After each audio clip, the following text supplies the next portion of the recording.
A melancolia. A melancolia. Sabeis porque, às vezes, uma vaga tristeza se apodera dos vossos corações e vos leva a considerar amarga a vida? É que vosso espírito, aspirando à felicidade e à liberdade, se esgota, jungindo ao corpo que lhe serve de prisão, em vãos esforços para sair dele. Reconhecendo inúteis esses esforços, cai no desânimo, e como o corpo lhe sofre a influência, toma-vos a lassidão, o abatimento, uma espécie de apatia, e vos julgais infelizes. Crede-me, resisti com energia a essas impressões, que vos enfraquecem a vontade. São inatas no espírito de todos os homens as aspirações por uma vida melhor, mas não as busqueis neste mundo. E agora, quando Deus vos envia os espíritos que lhe pertencem para vos instruírem acerca da felicidade que ele vos reserva, aguardai pacientemente o anjo da libertação, para vos ajudar a romper os liames que vos mantém cativo o espírito. Lembrai-vos de que durante o vosso degredo na terra tendes de desempenhar uma missão de que não suspeitais, quer dedicando-vos à vossa família, quer cumprindo as diversas obrigações que Deus vos confiou. Se no curso desse degredo, provação, exonerando-vos dos vossos encargos, sobre vós desabarem os cuidados, as inquietações e tribulações, sede fortes e corajosos para os suportar.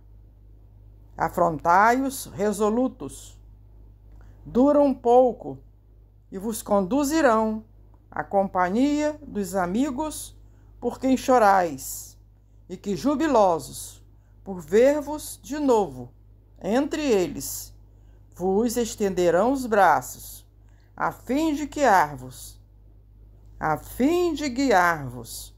a uma região inacessível às aflições da terra. Françoise de Geneve, Bordeaux. Provas voluntárias, o verdadeiro cilício. Perguntai se é lícito ao homem abrandar suas próprias provas. Essa questão equivale a esta outra. É lícito aquele que se afoga cuidar de salvar-se? Aquele em quem um espinho entrou, retirá-lo? Ao que está doente, chamar o médico? As provas têm por fim exercitar a inteligência, tanto quanto a paciência e a resignação. Pode dar-se que um homem nasça em posição penosa e difícil, precisamente para ser obrigado a procurar meios de vencer as dificuldades. O mérito consiste em sofrer, sem murmurar, as consequências dos males que lhe não seja possível evitar, em perseverar na luta, em se não desesperar. Se não é bem-sucedido, nunca, porém, numa negligência que seria mais preguiça do que virtude. Essa questão dá lugar naturalmente a outra, pois se Jesus disse: bem-aventurados aflitos, haverá mérito, vou repetir. Se Jesus disse: bem-aventurados aflitos, haverá mérito em procurar alguém, aflições que lhe agravem as provas por meio de sofrimentos voluntários? A isso responderei muito positivamente. Sim, há grande mérito quando os sofrimentos e as privações objetivam o bem do próximo, porquanto é a caridade pelo sacrifício, não quando os sofrimentos e as privações somente objetivam o bem daquele que a si mesmo as inflige, porque aí só há egoísmo por fanatismo. Grande distinção cumpre aqui se faça. Pelo que vos respeita pessoalmente, contentai-vos com as provas que Deus vos manda, e não lhes aumenteis o volume, já de si, por vezes tão pesado. Aceitá-las sem queixumes e com fé. Eis tudo que de vós exige ele. Não enfraqueçais o vosso corpo com privações inúteis e macerações sem objetivo, pois que necessitais de todas as vossas forças para cumprirdes a vossa missão de trabalhar na terra. Torturar e martirizar voluntariamente o vosso corpo é contravir a lei de Deus, que vos dá meios de o sustentar e fortalecer.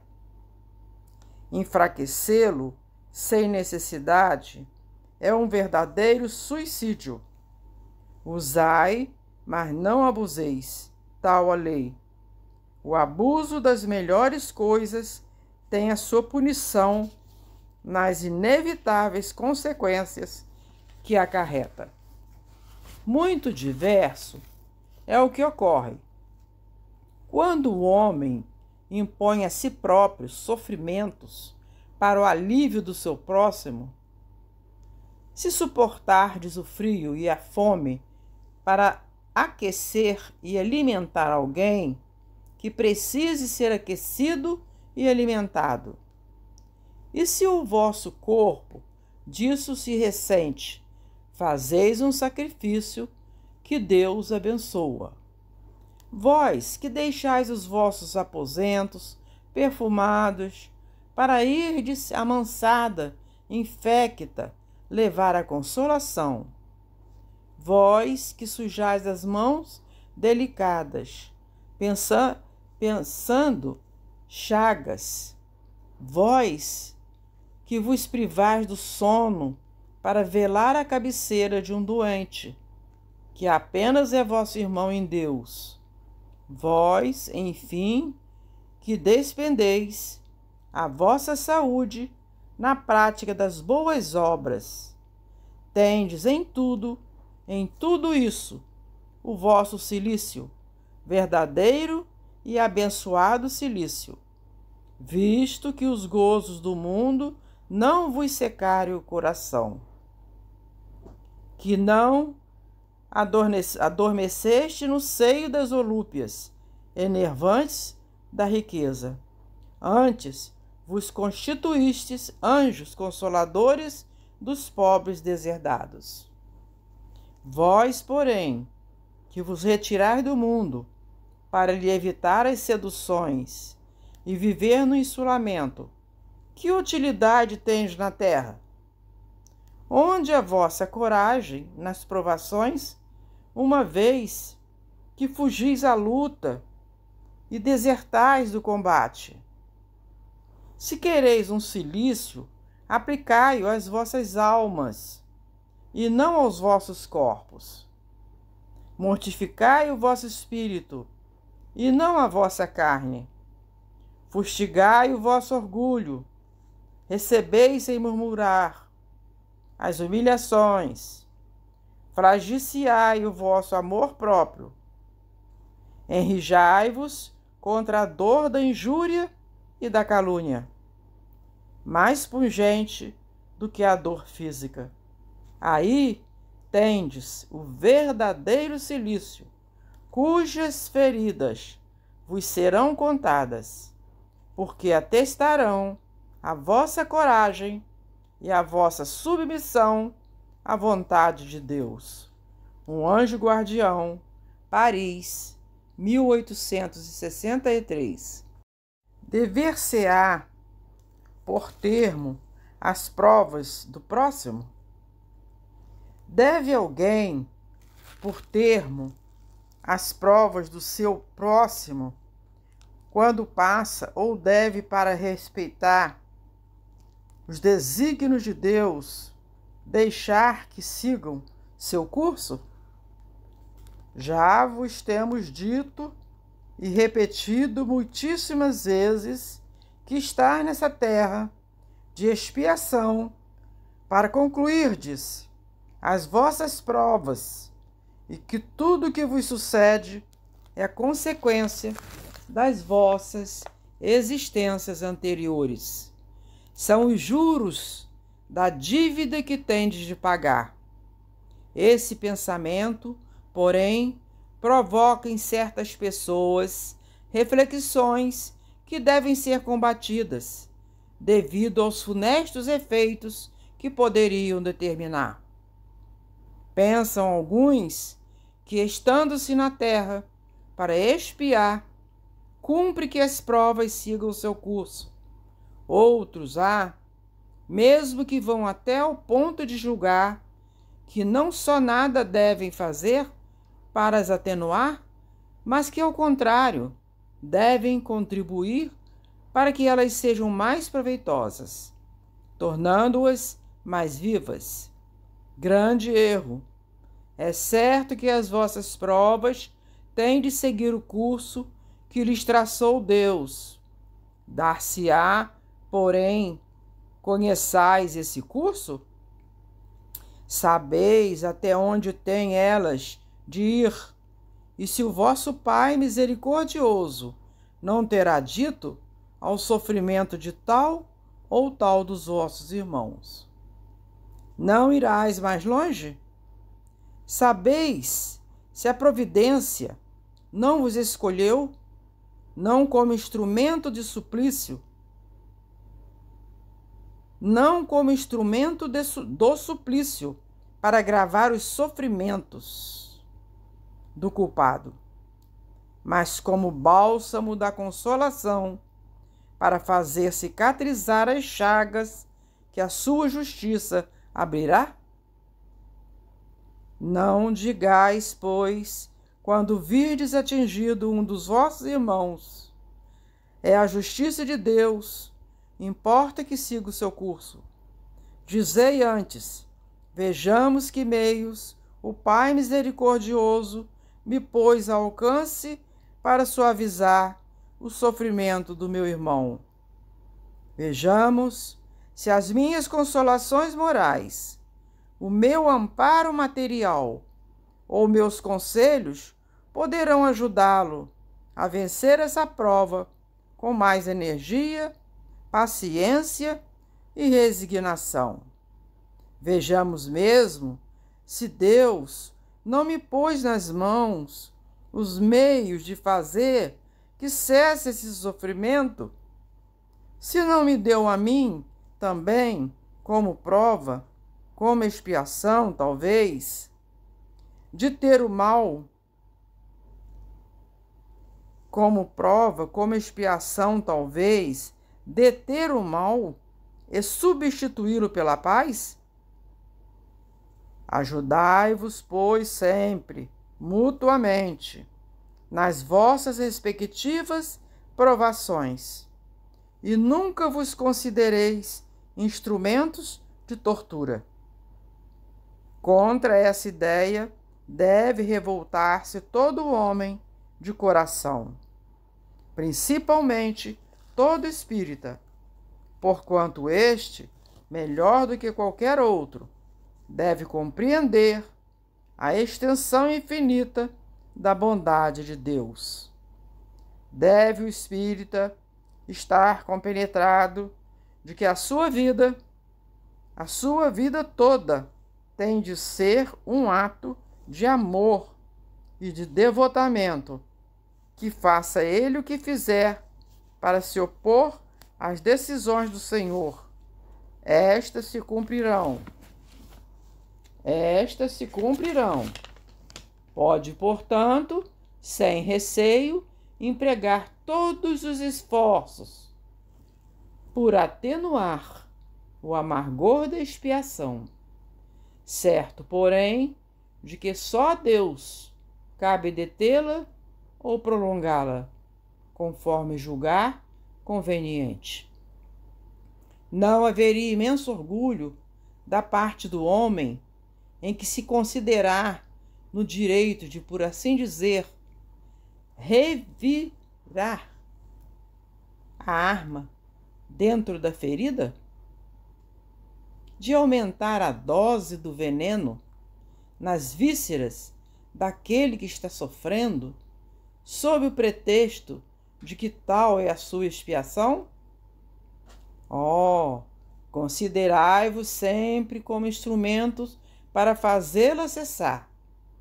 Resumindo, todos estáis na terra para expiar, mas todos, sem exceção, deveis esforçar-vos por abrandar a expiação dos vossos semelhantes, de acordo com a lei de amor e caridade.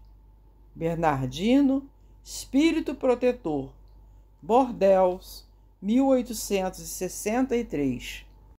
Será lícito abreviar a vida de um doente que sofra sem esperança de cura? Um homem está agonizante, presa de cruéis sofrimentos. Sabe-se que seu estado é desesperador. Será lícito pouparem-se-lhe alguns instantes de angústias, apressando-lhe o fim? Quem vos daria o direito de prejudicar os desígnios de Deus? Não pode ele conduzir o homem até a borda do fosso, para daí o retirar, a fim de fazê-lo voltar a si e alimentar ideias diversas da que tinha? Ainda que haja chegado ao último extremo um moribundo, ninguém pode afirmar com segurança que lhe haja soado a hora derradeira. A ciência não se terá enganado nunca em suas previsões?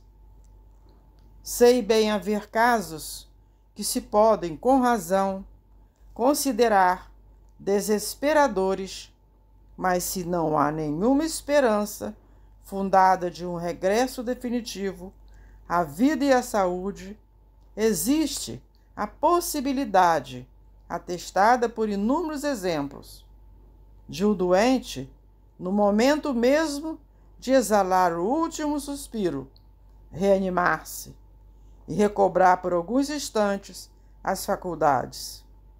Pois bem, essa hora de graça que lhe é concedida pode ser-lhe de grande importância. Desconheceis as reflexões que seu espírito poderá fazer nas convulsões de agonia. E quantos tormentos lhe pode poupar um relâmpago de arrependimento? O materialista, que apenas vê o corpo e em nenhuma conta tem a alma, é inapto a compreender essas coisas. O espírita pode, porém, que já sabe que se passa no além-túmulo, conhece o valor de um último pensamento.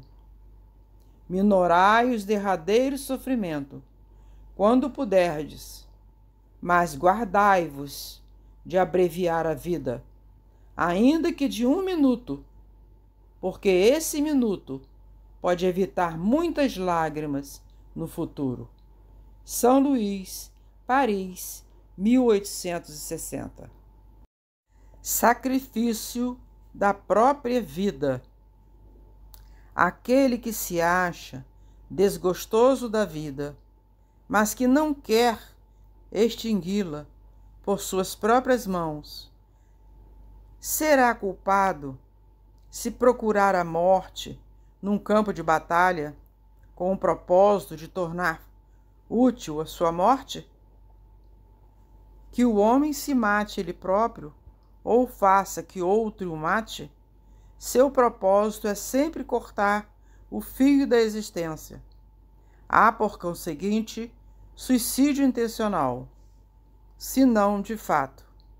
É ilusória a ideia de que sua morte servirá para alguma coisa. Isso não passa de pretexto para colorir o ato e escusá-lo aos seus próprios olhos.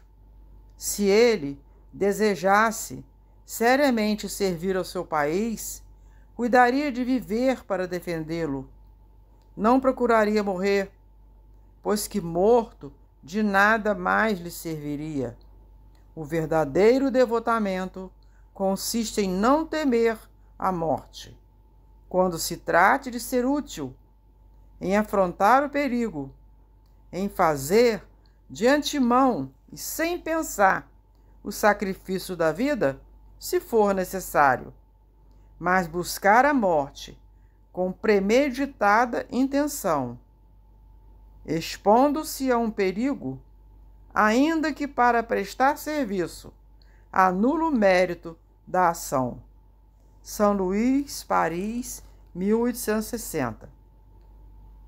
Se um homem se expõe a um perigo iminente para salvar a vida a um de seus semelhantes, sabendo de antemão que sucumbirá, pode o seu ato ser considerado suicídio?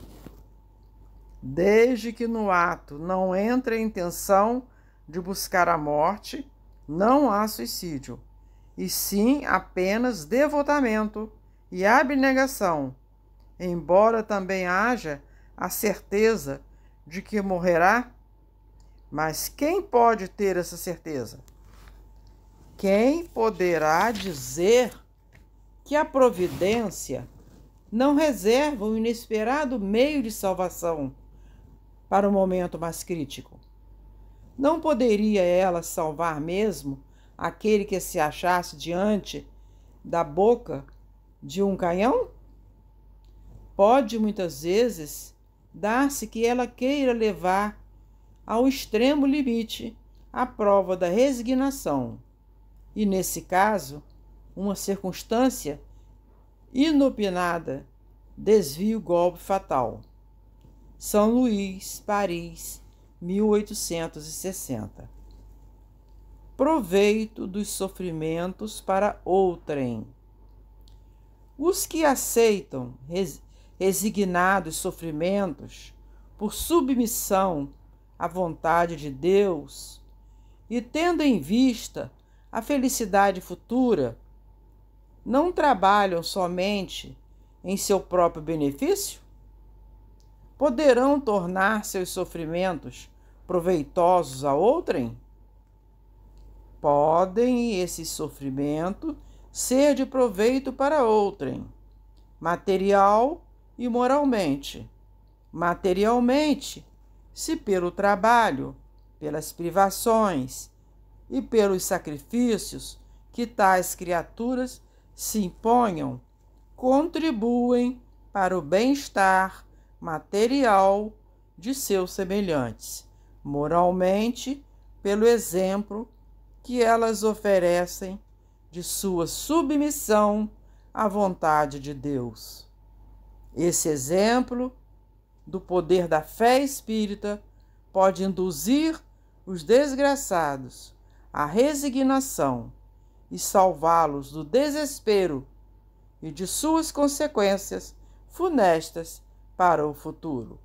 São Luís, Paris, 1860.